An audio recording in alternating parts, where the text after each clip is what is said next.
It's time for the Teed Off Podcast.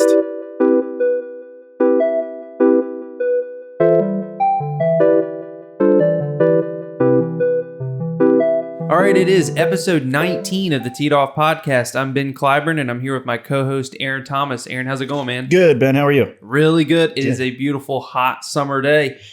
Triple digit hot. Yeah. Yes. Yep, but still can manage to hit the golf ball out there if somebody invited me. Courses are busy. I'd make time for it. Absolutely. We're joined today by Corey Bowers, head golf professional of Sea Trail Golf Club. Corey, thanks for joining us, man. Happy to be here. Absolutely. Let's go over the agenda of the show today. The front nine, the world of golf. We'll have a brief recap of the U.S. Open and Bryson DeChambeau's awesome coming down the stretch victory there. Then we'll jump in. Our thoughts on the upcoming Ryder Cup. The captain has been announced, and it is not Tiger Woods, so we'll talk about that. And then the Open Championship preview. We'll discuss our favorites and our sleeper picks. Then we'll make the turn, and it'll all be about Sea Trail Golf Club and Corey Bowers. We'll talk about Corey's history in the game and how he ended up in the Myrtle Beach golf industry and at Sea Trail. And then we'll talk about Sea Trail's history, and they've got a ton of renovations and improvements, so we'll go over all that. And then the golf package of the episode where you might want to try out Sea Trail and all its new offerings. Then we'll hit the back nine, the Myrtle Beach Golf Report. We've got a rounds update for the fall and spring. We're going to talk about our 20th golfer free at MB Golf, accommodations of the episode, and then last but not least, what tees us off. You guys ready to jump in? Let's do it. Let's do it. The front nine.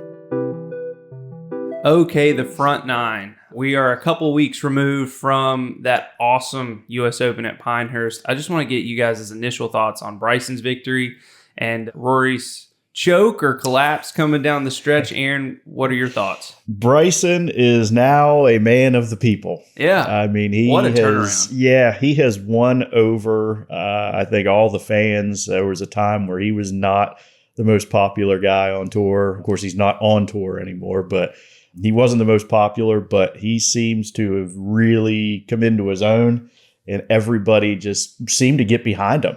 And it was to me, I kind of enjoyed the last day. I mean, him and Rory, two big names, which is what you want on the final day. But you could tell throughout the broadcast where the support was coming or was going to, and that was Bryson. Yeah. So, and really his support to me started at Augusta. I mean, he had a good performance at Augusta and this kind of just character development turnaround. And then it went to the PGA and he had that hot Sunday and everybody was just really pulling for him with, big personality. And then it just carried over to Pinehurst. And it was really cool to see. I mean, to take $125 million and defect from the PGA Tour. And at the time he left the PGA Tour, he was not the most well-liked guy. He was just so quirky. And then now he's got all that money. He's got another U.S. Open championship, and now he's beloved. I mean, what a turnaround. What do you think, Corey? Yeah, I mean, I'll be the first one to tell you I was never a Bryson fan. He was a golfer that, to me, was whining if he didn't play good and would beat his chest if he did play well. And there was never that sense of just appreciation other than about the analytics of the game. But the last few tournaments, he started to change my mind a little bit about who he is and how he's handling the game and how he's going about the game. He still handles it way different than anybody else, which I think has always been interesting and why you watched him. But he has become a man of the game and the people. And it's pretty cool to see a player evolve to that. It's very easy for them to stay within what they're comfortable with and to see his personality open up. And really, I think what we are seeing is he's enjoying the game of golf instead of being so tied up in trying to be so analytical and everything along those lines. It's like he's committed to what he's doing now and he understands it. So he just goes and plays the game, which I think you see more creativity from him now. And I think that's drawing a lot of success. It's really well said there. And it's just this maturation progress in the last 18 months or so that have just been great. And you swing your swing, you can be yourself, but sometimes if you got some of yourself to work on, it's great to see it. And it's tough for a lot of guys on the tour because their life's under a microscope. And if you get big, people are going to pick apart anything you do. So if you've got some negative things to work on, it's going to be blown up.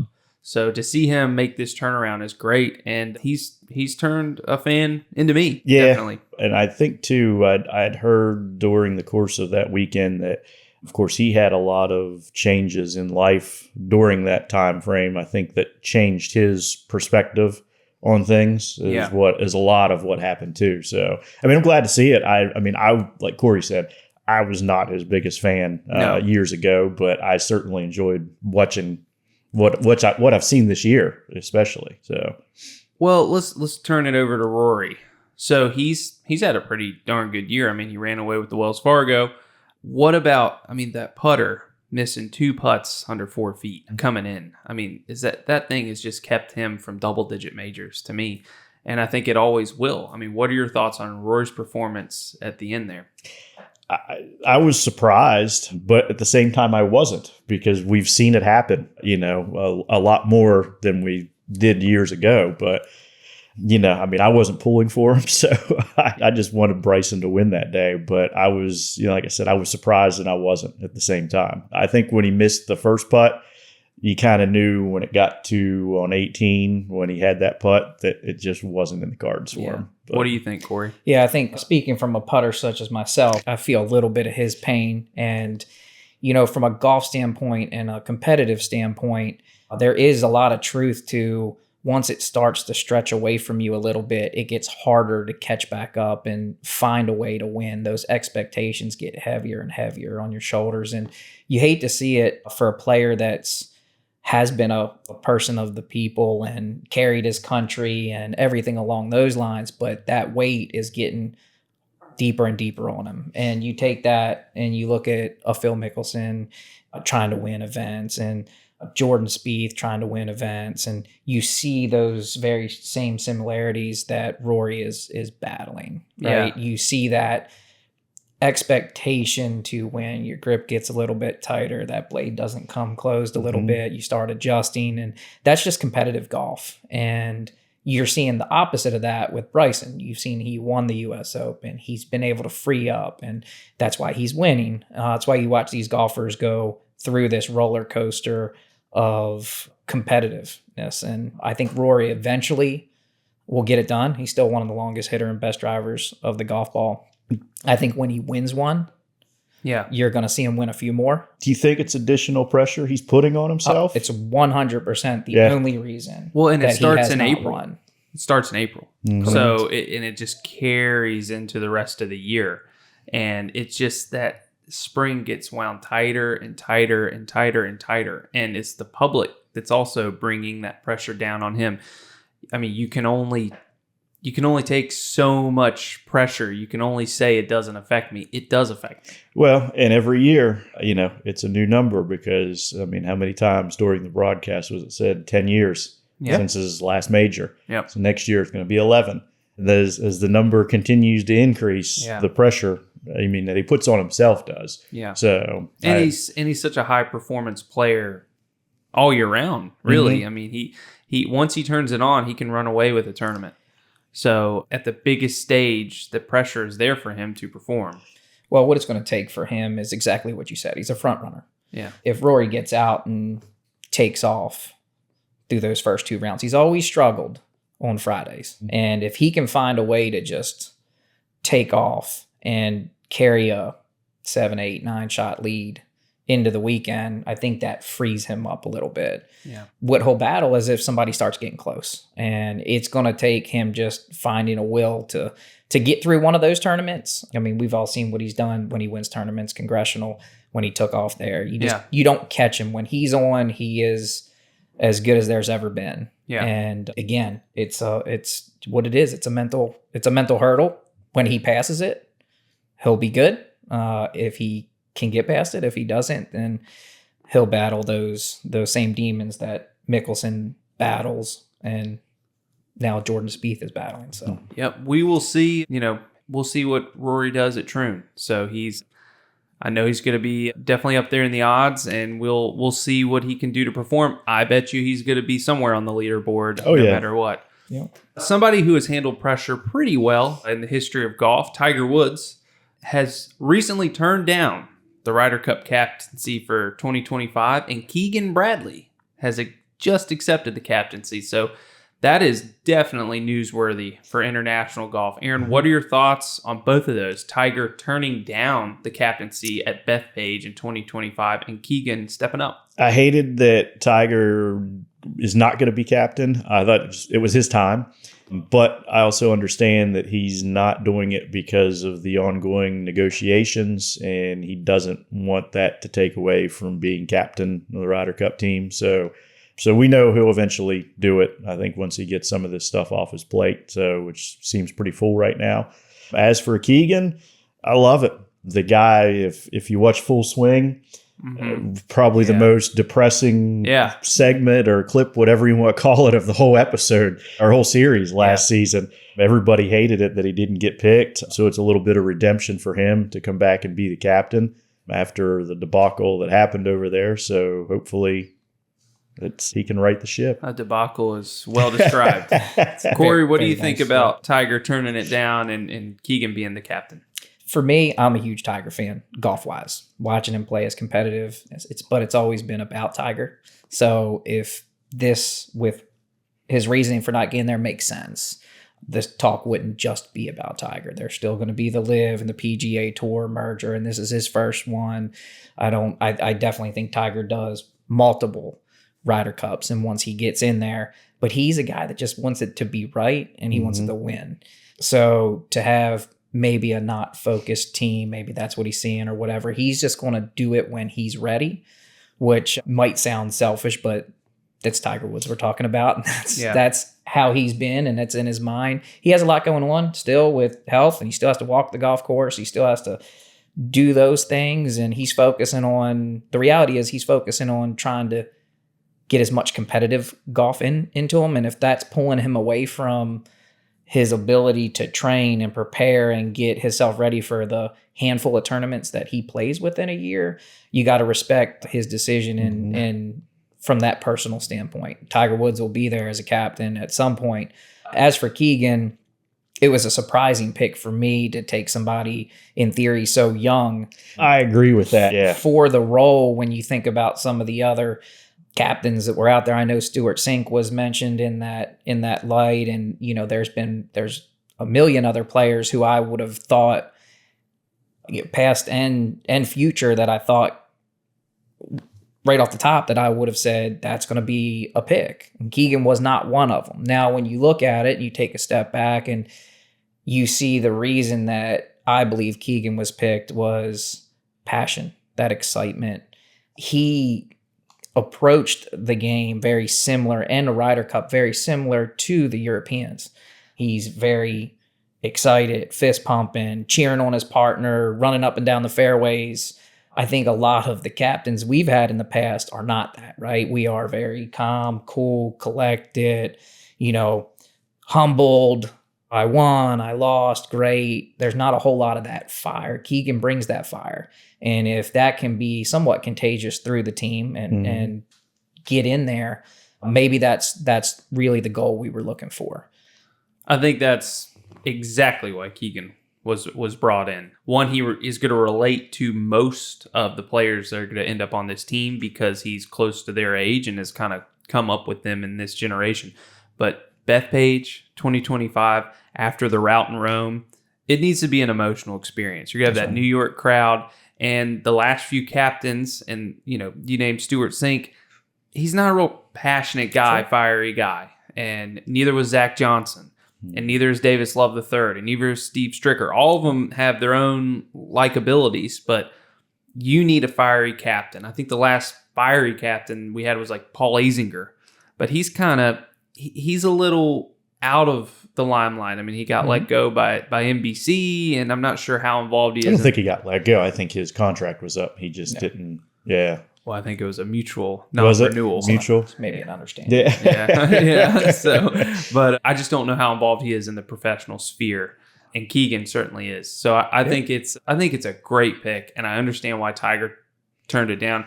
Tiger, I fully believe him, even though it can be delusional. He doesn't show up unless he thinks he's going to win, and he's not going to do that even as a captain. Yep. Do you think the competitor that Tiger is, knowing that the U.S. has not won on European soil in how long? That's true too. Would really like the opportunity to go over there and be captain and be the first. I think he would like the cards stacked in his favor, and I don't think that would be like that in Europe. So I think he wants to be on U.S. soil. I don't know. I think the competitor in him, I think, might want to say, hey, we haven't won over there in how long? I'm going to get it done. Yeah. That would be amazing. I mean, it would just be, chapter 437 in the greatness of Tiger Woods if he were to pull it off. But I don't know. Do you think he might have been concerned that his best player may get arrested again? How does that work? And both of their mugshots would be next to each other. Well, I can assure you're going to want that to happen on U.S. soil if it does. Yeah. Well, let's see. I wonder what the police presence will be like around Royal Troon. Let's transition to the Open Championship. It's Open Championship week at Troon. Really exciting time. I love this tournament so much. It makes me get up at 2:00 in the morning to watch it. It's worth every single bit of it. I just can't say enough about the tournament. I want to talk about our favorites and our sleeper picks for the Open Championship this week. Aaron, who's your favorite? Well, I mean, I've given the guy every major this year, so I might as well stick with it. I mean, 5-1. Yeah. I think he's got to be the favorite. But then in all seriousness, I like him. Everybody's favorite golfer in the world right now. So, I mean, I think he's got the best chance of anybody. I didn't have a great U.S. Open. He didn't, but I do think that was just a hiccup. I think it was a combination of everything from the PGA Championship to just having a baby to,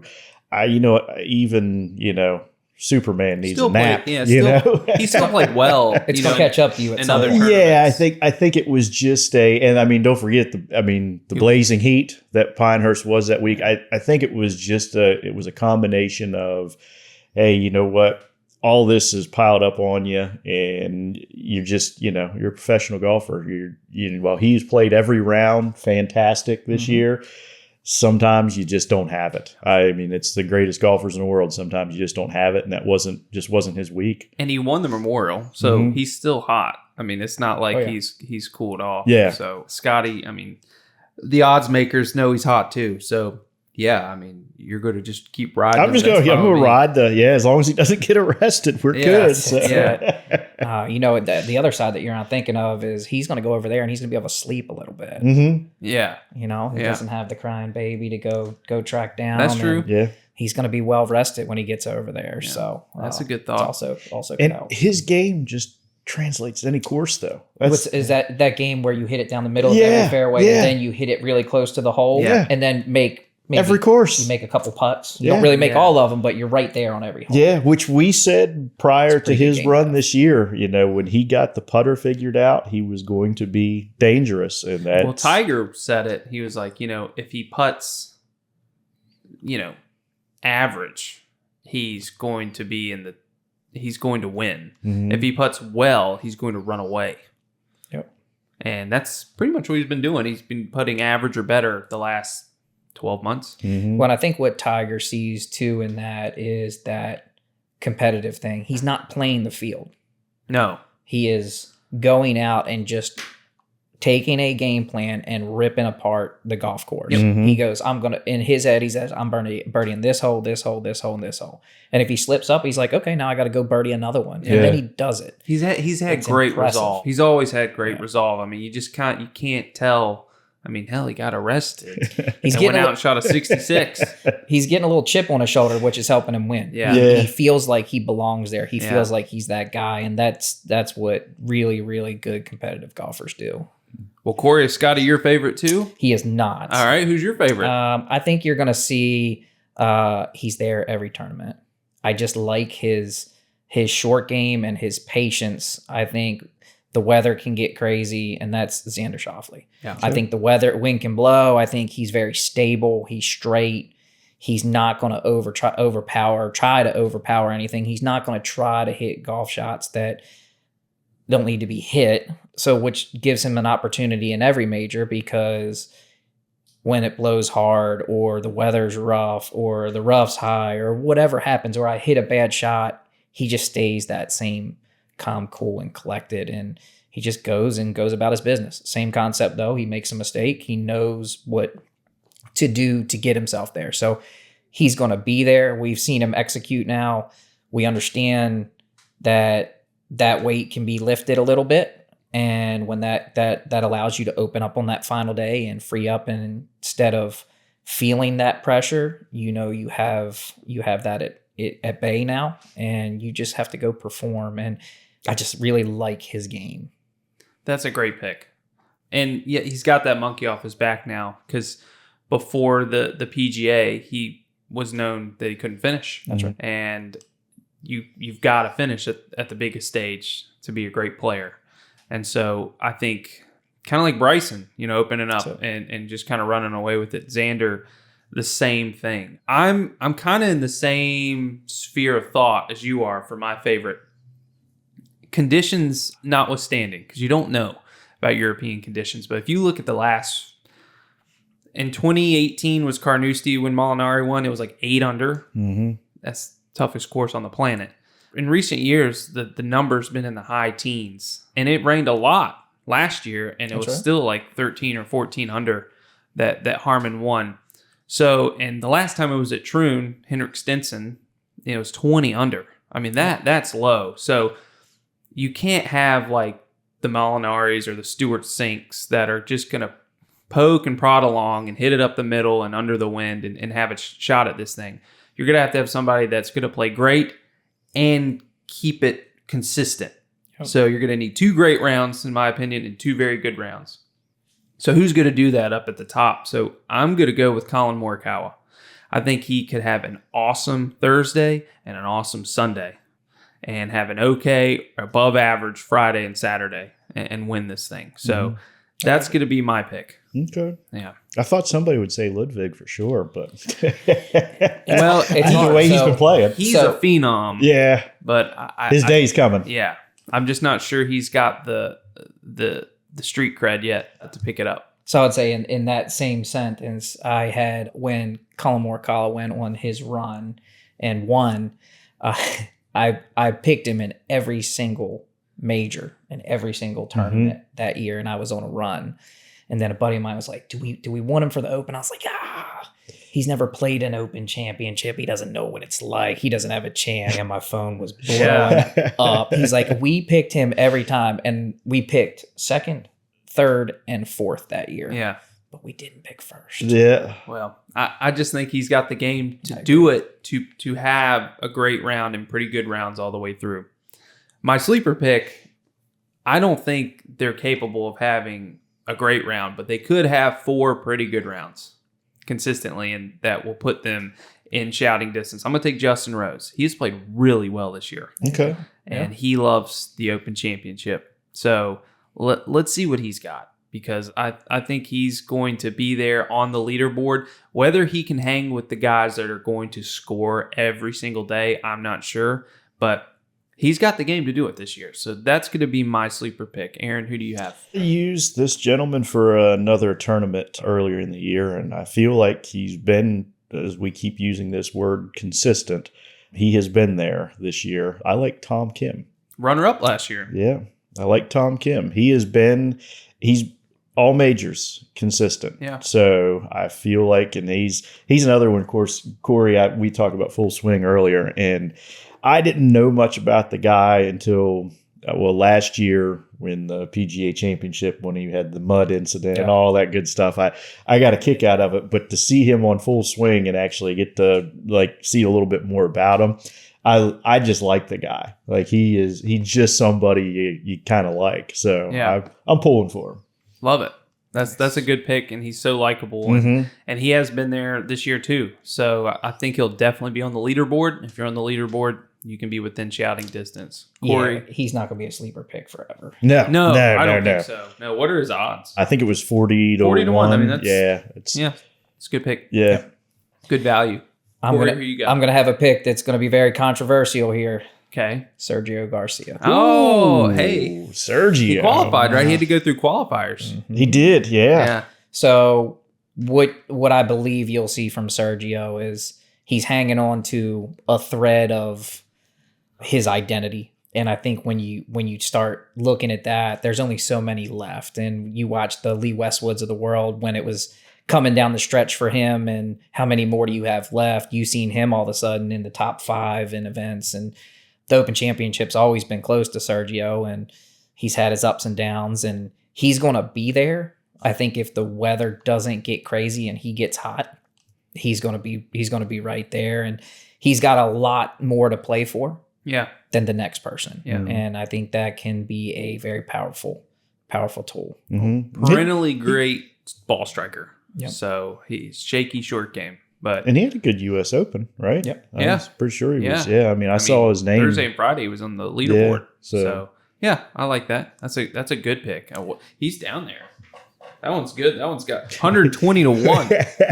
Good value there, Corey. I like that. Yeah. That's good. So take that one to the bank with you. Yeah. Drinks on Corey if he wins. Yeah.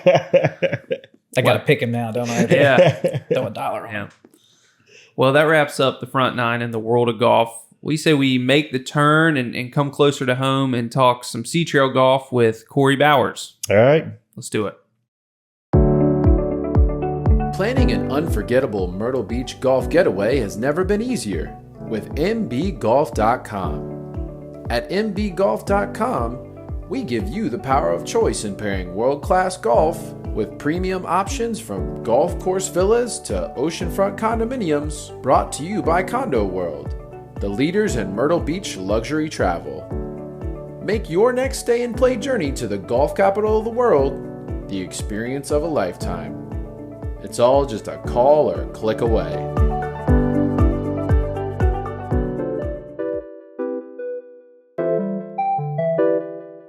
Making the turn. All right, making the turn, and we're here with Corey Bowers, head golf professional of the Sea Trail Golf Club. Corey, we ask everybody that comes on the show, what got you into the game of golf initially, and then how did you end up making it a profession in Myrtle Beach? Yeah, it's a fun story. I, dabbled in golf at driving ranges and stuff growing up, but I never played in any competitions or really played golf at all until right before I went to college, and got into it a little bit, playing with my brother and some workmates and stuff in the summertime. And I go off to college 6 hours away in Pennsylvania and from my home, and my college roommate was a golfer and talks me, and there's nothing going on. So he talks me into going out and playing, and he beats me by more than 20 shots. First round ever really playing a round of golf. I was frustrated, and he looked at me and he's like, "Hey, you broke 90 or broke 100." And I was like, "That's good." I was like, "It doesn't feel good." So I went back to the driving range the next day. Then I went to the driving range the next day, and I kept going.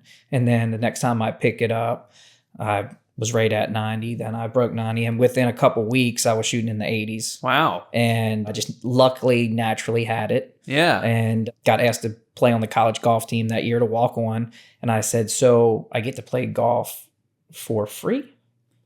And you guys give me stuff?" And I said, "Yeah, I think I can do that. It's a little better, a little more enjoyable than the wrestling career that I had in college." And I just love the game, and I was so driven by it. A lot of similarities to wrestling, which people have trouble understand, but it's a very mental sport and individual, and there's a lot of similarities there. So I think that's why I fell in love with it. But got lucky to have 4 years playing in college, and I did pretty well. I wouldn't say that I was great. I was the guy that could shoot 67, 68, but I could shoot 87 or 88. And I did both consistently. Turn that into go to grad school and coaching college wrestling. And I started the golf program at the university I was at, men's and women's golf, and got into that for a couple of years, enjoyed that. And I end up coming down randomly in the summertime. A buddy of mine goes, "Do you want to go to Myrtle Beach? My wife can't make it." last minute, but I'm a coach, so I don't have anything going on in the summer. I was like, oh yeah, I'll go on a recruiting trip to Myrtle Beach. Got it approved and jumped in the car and drove down and honestly got one of my buddies at the time was a head pro and down here and played a little golf and got lucky. Played with a guy who was running a golf company and he was like, what are you doing for a living? And I was getting ready to get out of grad school and kind of in limbo of what I wanted to do, whether I wanted to continue to coach. And I decided to say, hey, let's pick it up and try something new. So I drove down here 13 hours, didn't have a place to live, found something and started the bag drop and worked my way up. And that was in 2013. Where did you start in 2013? A Founders Club. Okay. At the bag drop. Cool. And a couple of years later, continued to work my way up and got lucky to have an opportunity to go back to Founders Club and run that operation and had a great staff. I had a lot of things fall in my favor and was fortunate to do really well there at that facility that got me promoted to move to World Tour and really move my way up through FGI at the time and was able to run 6 different golf courses in the Myrtle Beach area and ran multiple facilities at one time with Long Bay and Aberdeen. And I've kind of seen it all, even though it's been a little over 10 years. I've kind of seen everything in the hell of a run in the Myrtle Beach area. So I see the opportunity at Sea Trail, and for me, there's nothing like it around the area. You have to go to the Pinehurst of the world and the Kiowas and to see something that the vision is for Sea Trail, and to have a chance to be at the start of that and be a part of it was too good to turn down, and completely excited to be there. So in a long story short there, that's where I'm at. That is an awesome story. I love college wrestler turned golfer. Yeah. And in 2 weeks from shooting 99 to breaking, shooting in the mid 80s, and then it's just on from there. But yeah, a studded career in Myrtle Beach. How long have you been at Sea Trail? I've been at Sea Trail since February, the end of January, last week of January. So this calendar year, you We're launched your Sea Trail experience. Let's talk Sea Trail because there is a lot going on. If you can give us a brief history of Sea Trail and all the projects that are going on at that property. Yeah, the property's 1987. The Maples course over there was the first to open, and everything else kind of followed along that line. It was one of the best resorts on the East Coast back in the 90s and early 2000s. It was the place to go. Golf business had its ups and downs through the 2008 times and then on forward from there. And unfortunately, the resort kind of started falling by the wayside. Conditions went down. They shut the convention center down. It was just kind of sitting there, and it really became just kind of a place to go play, not really a resort. And new ownership got into it late October, early November, and their vision's big. Mm-hmm. And when I say big, there's not a piece of that property that's going to be touched over the next 3 to 5 years, and the transition's already happened. So, from basically that November timeframe into the 1st of January, the whole convention center was renovated. We've created a restaurant in there, 55 Bistro, and which is fantastic. And I joked around, Aaron came up, I was like, have you ever seen a temporary golf shop that looks this good? It's one of the best golf shops I've ever been in. It's temporary. We're not even going to be in it forever. So that's opened up, and the Jonesburg Clubhouse is now under renovation, and we will have a restaurant up there called Sunset Prime, where in the evenings that will turn into basically a high-end steakhouse. And but it's more of that casual vibe. You're not going to have to dress up, suit and tie or anything along those lines, but you're going to be able to get those meals. And we'll have a coastal side to that'll lean into Sunset Beach, and you'll have your Italian side, and then your steaks. You'll be able to go in there and order yourself a tomahawk steak if you want to. Wow. Pretty cool atmosphere, something a little different than we have. Bird Golf Course is being renovated currently, and we're seeing a little bit over $3 million go into that golf course alone. And when you start talking cart paths, you start talking about all new bunker systems in every bunker on the golf course, brand new greens, reshaping fairways, leveling tee boxes, all new bridges, removal of trees that are beating up the cart path so we don't have that again. Had Tom Cate come in, who was with Willer Bird, one of his guys, and a part of the original design, and really trying to bend and modernize that design. And honestly, it'll be one of the the better golf courses on that north end when it opens up, hopefully in September, weather dependent in that Labor Day weekend range. But we all know Mother Nature has its ups and downs. So fingers crossed for good weather. But at the same time, we have our activity center for all of our guests that stay on property. It's now be Sunset Tiki, and we'll have a tiki bar out there, indoor pool, outdoor pool, and there's another bar and restaurant there as well. So there's a true stay and play aspect to Sea Trail moving forward. Accommodations, upgrades, multiple restaurants, activity center, totally redone convention center, multiple clubhouse renovations, and then all 54 holes are going to be touched in some sort of way and improved or renovated. The property itself, Sunset Beach, is such a pretty part of North Carolina. It's right over the line, very close to North Myrtle Beach. And Sea Trail, I remember playing it as a kid and having a whole bunch of fun in the early 2000s. And so it's so refreshing to see that there's an investment being put back into that property for that area. And I couldn't be more excited to see what's going on. Aaron, you've been out there. Yeah. What do you think? I had the opportunity to go out. Of course, it was early, renovation process, but the convention center, everything was already done. So I got to see that finished product, which was amazing. I got to see the clubhouse that is currently working on. I asked Corey today when he got here how everything was coming along, and he said they were laying flooring in the clubhouse. And when I saw the clubhouse, it was naked is the best word for it. It was completely stripped. They were getting ready to do all the work. I'm excited to see the finished product because what I saw from just the convention center and what they've done with the facilities was fantastic. So I know it's going to be just as good when the pro shop and all that's done. And I've been following Corey on social media with posts, what they've got going on with the golf course and updates and stuff like that. So it's going to be nice. Yeah. It's going to be a little northern destination for golf. Yeah. And that's the goal, right? Myrtle Beach does not have, we have some stay in place. That's obviously what Myrtle Beach is built off of.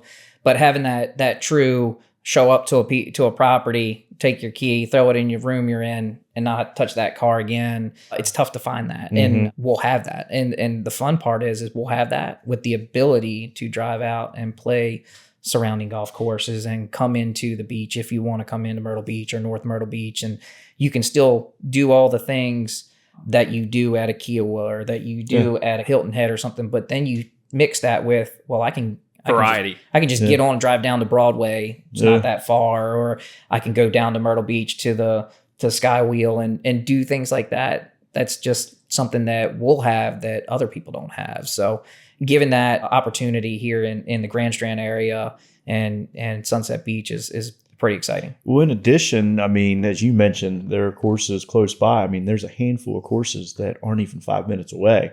I hit my golf ball on a couple of them from time to time.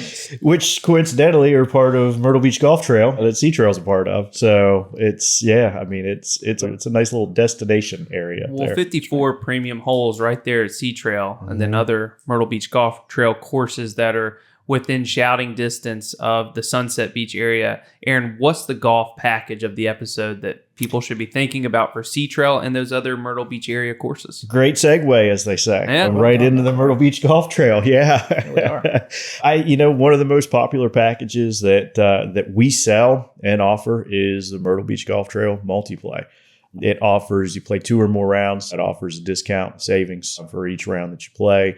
Sea Trail, as I mentioned, part of it. There's it's over 20 courses that are part of the Myrtle Beach Golf Trail, and a lot of those are north end based. So it is quite convenient if you're looking to do Sea Trail. This fall, especially with the Bird being renovated, it'd be a perfect time to check it out, see the new renovations and what they've got going on at Sea Trail. So the multiplay is my pick every time. When you are visiting mbgolf.com and planning your next Myrtle Beach golf trip, make sure you look at the multiplay from the Myrtle Beach Golf Trail and make sure that you put Sea Trail on the list. It is going to be back on the map shortly, and we couldn't be more excited about it. Corey, thank you so much for joining us, for making the turn. Will you join us on the back nine and we'll talk some more MB golf? Absolutely. Can't wait for the back nine. Let's do it. The back nine. Okay, the back nine, the Myrtle Beach Golf Report. Aaron, it's a beautiful summer day, and we've still got the courses busy. Yeah. The fall is just filling up. Fall is busy, has been busy for a while. We see the trend, and I know Corey sees it on his end, that the tee times, they seem to be booking further and further in advance every year. And I mean, fall is busy. We're still getting calls, but the availability, tee time availability, is definitely, the window's shrinking on what you can get. Looked at our accommodations too, and October is almost completely full. But good news is early November, it's still going to be light out for those first couple weeks. So make sure if you're planning a late, because I would consider this late, planning a fall trip, early November is not a bad idea. I love the month of October. To me, it's my favorite month of the year here in the area. But like you just mentioned, don't sleep on that early November, because the weather is still fantastic. I mean, we've seen some stretches in November that, I mean, it's still 70 some degrees out, during the day. And it's fantastic. So it's a great time, as golf doesn't just stop. Fall golf doesn't stop in October. So spring 2025. This is hot off the press. just to let you know, we had a good spring this year, and we had a lot of early bookings. And I know every single episode, because I've looked back at them, we keep saying book early, book early, book early. And it may sound like a broken record. We're up pacing wise for next year 120% on bookings for next spring. I've never seen anything that I'm currently seeing for next spring. The amount of early bookings, and I guess, we are in July, so I don't know if I can call it early anymore, but the amount of year out bookings where people were just finishing their golf package, getting home, calling us and turning around and getting next year's same date set up. I've never seen anything like it. You always had a handful of groups that like to do it, but the trend has definitely grown. I think it's happened because, and kind of to what Corey was talking about with Sea Trail. So the pandemic created such a big boom in golf, and that business has caused a lot of courses to reinvest in their facilities, and the courses are in such great shape, kind of from end to end. It's just such a great product, and people want to come back. And so that's why we're seeing this. But to be up, triple digit percentile is just crazy. It is to me. So, and it's exciting. If you've got a really big group, I know you just booked a really big group. We do have some really good deals. Tell us about the 20th golfer free, Aaron. So the 20th golfer is free when booking through Condo World and MB Golf and North Myrtle Beach accommodations. Typically, the 20th golfer is the group leader. That's their perk for the headache of trying to rally and take care of 19 other people and their payments and everything else. I don't even have 19 friends. So I don't know how they do it. See, that's the catch with these groups is I don't know if it's necessarily 19 friends, but it's friends of friends. And that's where I think a lot of the headaches come in. It's not like it's 19 people and are probably in your phone, but it's friends of friends and everything else. But the 20th golfer is free. Generally, the group leader does take it, which they deserve it for setting up and handling all the headaches and everything that come with it. So, but I have seen in cases where they take that and they split it up amongst the group, give the group a little additional discount or whatever. But it is a great perk to have if you've got, or you want to get a bigger group. Some groups say maybe you got 16, find 4 extra buddies and get a free trip out of it, you know? Free trip or a really big discount. Yeah. So either way, you can use it in that fashion. So just remember the 20th golfer free on mbgolf.com. I know there's other companies out there that do some freebies, but make sure you check the fine print because ours is truly free. Yes. The accommodations, I picked a accommodation on the north end because it is within a half hour of the Sea Trail facility, the Laguna Keys in Cherry Grove, Aaron. Mm-hmm. This is one of the nicest high rises in Cherry Grove. We've got 2, 3, and 4 bedroom oceanfront and ocean view condos in that building. And the floor plans are huge, private balconies, laundry in every single condo, fully equipped kitchens. and a lot of bedding varieties in that building to sleep a lot of people. Aaron, golfers should really consider the Laguna Keys. It's perfect. And I tell you, another thing is, like you had mentioned, the Cherry Grove area. It is just a different setting in this North Myrtle Beach area. It's kind of like a little more secluded, away from the grind of that you see here especially during this time of the year, summertime tourist season. But it's a nice, if you're not really into the, hey, you're close enough, you can run out, get a good restaurant, but you want to kind of kick back and stay away from the grind, as they say. It's a great location. Cherry Grove definitely has that classic beach vibe. Laid back vibe. There's one larger tower. There's only one tower taller than the Laguna Keys. Laguna Keys has unadulterated views left and right and center of the ocean. But it's the only pier in North Myrtle Beach is in Cherry Grove. And it's just a great beach area in North Myrtle Beach. And I think the Laguna Keys are some of the best accommodations in all of North Myrtle Beach, let alone Cherry Grove. So definitely consider the Laguna Keys when you are booking your next golf trip on mbgolf.com. All right, guys, last but certainly not least, teed off. So we're going to tell a story that grinds our gears a bit, or something about the game of golf in general that just kind of annoys us a bit. And try not to let your blood pressure rise. I'll kick it off. Mine's pretty easy. I'm not very good at playing golf. I love it, but I bail myself out a lot on the greens. I'm a pretty good putter. So what tees me off is when I'm warming up before a round and that practice green is nowhere close to what you're going to see on the course, whether it be slower or faster. I mean, come on, guys. Can we not just cut it the same way or treat it the same way? That's got to be the 19th green to me. I don't see why you'd set your patrons up for a fall there, but that's what tees me off. There we go. Aaron, what about you? Well, mine is this one's a good one. This is something that happened recently. I don't have anything against single golfers. I know they are. A lot of people do. Yeah, I don't have anything against them personally, but I do have something against the single golfer that plays multiple golf balls and manages to hold up your round when you're playing as a group of four. It's not a driving range. It might be one of the more annoying things that has ever teed me off on a golf course. And when you watch somebody, it's one thing if they're playing multiple golf balls and it's boom, down the fairway, the guy, obviously good. But this is like, Army golf, left, right. Yeah. And you're watching the cart go over here and hit a ball and then go back over here and hit a ball. It might have been, it was entertaining, but frustrating. And I made a comment to my group while we were sitting there watching this guy back and forth in the fairway. And I said, so I'm starting to figure out why he doesn't have anyone that plays with him. That's right. Yeah. Yeah. He's playing with all his friends. Yeah. It's imaginary friend. Yeah.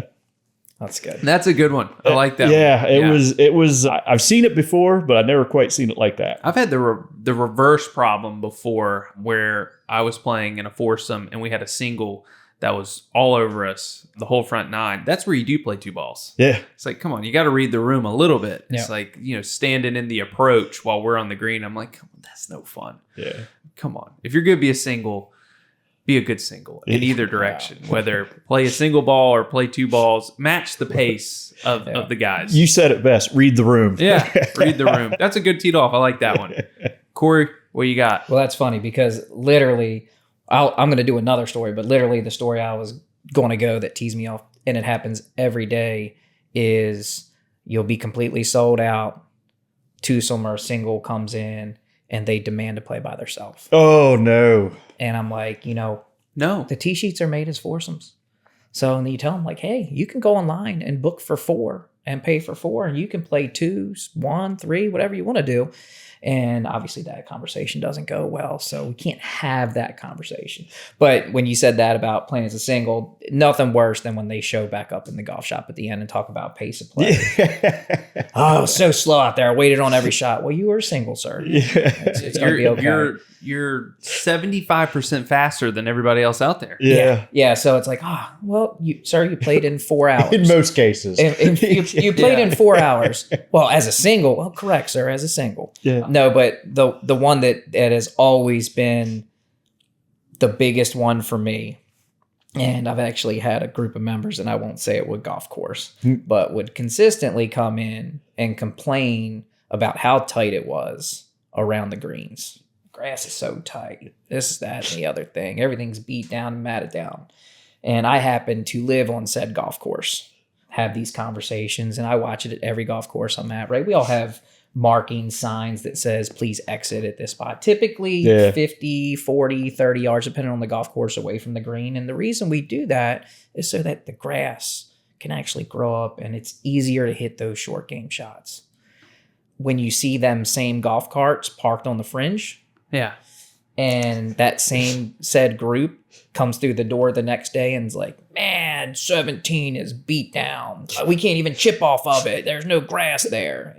But you can park on it. But you can have that deep breath and say, and you want to, what you want to say, you can't say.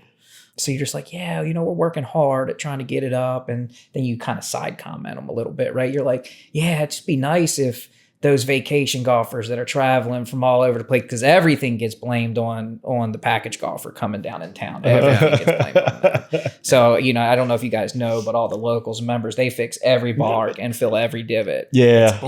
Everything that happens there. So I happened to get these guys good one day because they didn't realize that I lived on 17's green, and I took pictures of their golf carts. And then I drove back down to the clubhouse and I said, guys, I can't believe this group. And I showed them the picture, and I showed it to all the other guys, not the ones in the group. Yeah. They were like, God, this is what I'm talking about. This is why we can't do it. I was like, yeah. I wish we knew what group it was and could search them. And then I went to the group and I showed it to them. Cart 27. And I was like, hey, do you guys recognize them?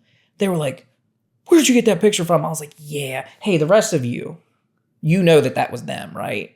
And they were like, I can't believe you guys would drive there. And I was like, you, and you, and you, all of you drive past those signs. Yep. And they were like, oh, well, we know where to drive, right? Yeah. And it's all of a sudden, there's a reason, right? So, but you see it every day. Our golf course conditions could be night and day better if people just respected the signs and drove into the fairways and out of the fairways where they need to be. If you ever go play a golf course before a tour event or that's been closed for a while and you come out and everybody's like, oh, the fairways are perfect. Well, guess what? Yeah. It's because it hasn't had a golf cart. Yeah. Mm-hmm. So, but when you get the complaints, and you just go out there and you see the tires and it's like, is that cart on the green? I guess that teased me off more than I've had some teed offs about the GPSs and the carts, but I guess the geofencing you put up, that's got to help, right? Yes. Yeah. And we're looking in the carts with GPS at Sea Trail, and believe me, I can't. Yeah. I cannot wait. That'll be nice. See, I agree though, because I'm like Corey. Like I respect the boundaries of the golf course, and I've even had like friends have been playing with me. Like we might be on 90 degrees, but if you see a soft spot, drive around it. Yeah. Right. I mean, it's just common sense. What are you going to do? It's going to cause ruts. Yeah. Now, as I say that, as we play our 100-hole marathon to support the Folds of Honor, I am 100% guilty of driving my cart right next to the green. So all the guys that I play with that are watching that are going to watch this, just know that I get that my cart's been up there, but I'm doing it for our country. Yeah, as I say, you're doing it for the Patriots, so that's when you get over 50 holes, you can put that golf cart in marshal mode. And we're doing that over Labor Day weekend, so it's definitely hot. Yeah, and I'm glad you brought that up, Corey, because I was going to mention that. I knew that was coming up very soon. So, and where will that be held? We're actually going to host. We do the whole weekend, so we'll do a dinner at Sea Trail this year. We have a guest speaker come in and talk about getting your heart ripped around and tears and really falling back in love with your country. It happens every time. And we do a nice dinner. The second day so that's Friday of Labor Day weekend. Saturday, we do what's called the Battle for Glory. We do 3-on-3 teams, match play against each other within the same group. And it's just a fun day. And we raise money for Folds that way. And then there's the Patriots, there's typically anywhere around 20 of us in the golf industry in this area. And we all go out and play 100 holes. And, we've cracked $1 million as a group. Now, the individuals get sponsored, right? Yeah, that so are playing? Yep. Yeah. So we'll get sponsors. We'll reach out, and everybody will have the ability to do that. So we can either donate straight through our pages to the Folds of Honor Foundation, or then we also do for the 100 holes. We'll take bids for how many birdies we make and how many eagles we make, and it gives us that extra push when it's 110 outside. Yeah. And you're trying to play 100 holes of golf, and you put the peg in the ground when it's dark, and you put it in the hole in the last hole when it's dark as well. Yeah. It's a full day of golf, but nothing more important than supporting our military and our first responders. And the Folds of Honor, they don't get much better than the Folds of Honor. One of the best organizations out there supporting the people that need it. Couldn't agree more. And I will include a link in this episode to that event. And the Folds of Any Honor. listeners want to sponsor Corey? There it is. Yeah. There's your opening. I make a couple birdies here and there. I haven't played much golf this year with all the renovations, but I fully expect to get back into my competitive Scotty Scheffler, Tiger Woods mode and lock in when it counts for our country. Don't let him fool you. His bad golf is better than most people's good golf. So Good to hear it. Corey Bowers, head golf professional of Sea Trail. Thank you so much for joining us on this episode today and talking about your story and Sea Trail and ending there with the Folds of Honor. It's all great stuff. It's been a great episode, Aaron. Thanks again for joining us. 19 episodes. We're about to crack 20. wow. Holy cow. I There you know. go. I'm glad I could be the 19th hole. There you go. That's where I spend most of my time. That's where we're going right now. so do we. Thanks, everybody, for listening, and we'll see you next time. Thanks for listening to Teed Off. Visit mbgolf.com and follow us on Instagram at Teed Off Podcast for the latest episodes and news.